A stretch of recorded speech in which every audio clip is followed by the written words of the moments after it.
مومن بنے چاہے کافر بنے۔ آگے کیا تھا، آگے جس نے بھی بڑا پریشان کیا، مولانا مولوی صاحب بھی لکھا ہے، اسرائی صاحب نے، بہت سارے لوگ لکھتے ہیں، مگر بات جو ہے کلیئر نہیں ہوتی، صفوں کے صفحے لکھتے ہیں کہ اللہ نے کہا کہ یہ لوگوں کے لیے نصیحت ہے، اگر ہر شخص اس سے فائدہ اٹھا سکتا ہے جو سیدھی راہ پر چلنا چاہتا ہے، اس کے نفع کی ہے۔ آگے کہا وَمَا تَشَاءُونَ إِلَّا أَن يَشَاءَ اللَّهُ رَبُّ الْعَالَمِينَ۔ یہ ترجمہ کرتے ہیں کہ اللہ نے کہا جو چاہتا سیدھا راستہ ہے اس کے لیے ہدایت، مگر آگے کہتا کہ تم چاہ نہیں سکتے جب تک اللہ نہ چاہے کائنات کا۔ وہ کہتے ہیں یار بات کیا ہوئی پھر یہ کافر اور بے دین جو ہے ان کا بیچاروں کا کیا گناہ؟ ایک فکرے میں کہا جس کی مرضی ہے ہدایت پائے، اگلے میں کہتا مرضی کیا، تم چاہ ہی نہیں سکتے جب تک میں نہ چاہوں۔ تو اس سے کام پھر نہ خراب ہو گیا، بڑا سارا کیا کرا برباد۔ جو کچھ قرآن نے بار بار کہا تھا کہ انسان کی اپنی مرضی ہے نیکی بدی، اس کا تو خاتمہ ہی ہو گیا۔ یہ دو تین جگہ یہ آیت ہے، سورہ دہر میں بھی ہے، تو یہی تشریح کرتے ہیں کہ تم چاہ نہیں سکتے جب تک اللہ نہ چاہے۔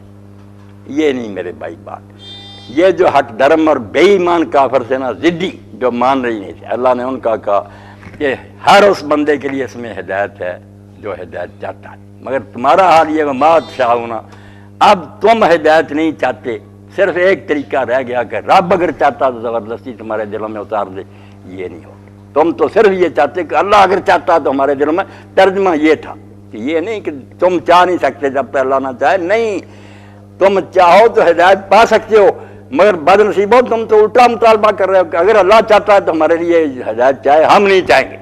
اللہ کیوں کرے یہ کام؟ اللہ نے تو خود آزادی دی ہے۔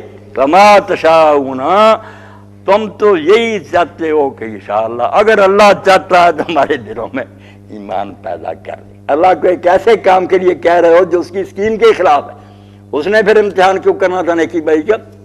تو چاہ سکتے نہیں، جو ان کی حالت تھی نا اس وقت کٹڑ کافروں کی، اس کا کہا وَمَا تَشَاءُونَ، تم تو صرف یہ چاہتے ہو کہ اللہ چاہتا ہے تو ہمارے دلوں میں، وَمَا تَشَاءُونَ، تم نہیں چاہتے مگر یہ بات کہ اللہ چاہتا ہے تمہارے دلوں میں پیدا کر دے، وہ کائنات کا مالک ہے، وہ باس ہے، مگر اس کا ارادہ اللہ پاک نے کروا۔ کان اللہ علیمًا حکیمًا، اللہ دانا حکیم ہے، وہ خود آزادی دے کر پچھتایا کہ اب زبردستی کرتا پھرے۔ یہ کوئی نہیں، جو ہدایت چاہتا وہ ہدایت پارے، جو نہیں چاہتے وہ خود بھوکتے پھریں گے۔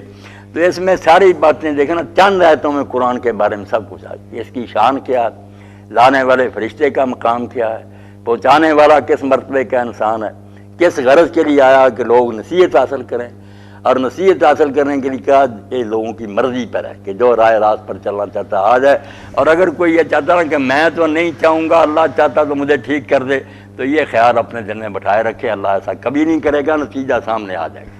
وآخر دعوانا الحمدللہ رب العالمین، وصلی اللہ تعالی علی خیر خلقہ محمد وآلہ وصحبہ۔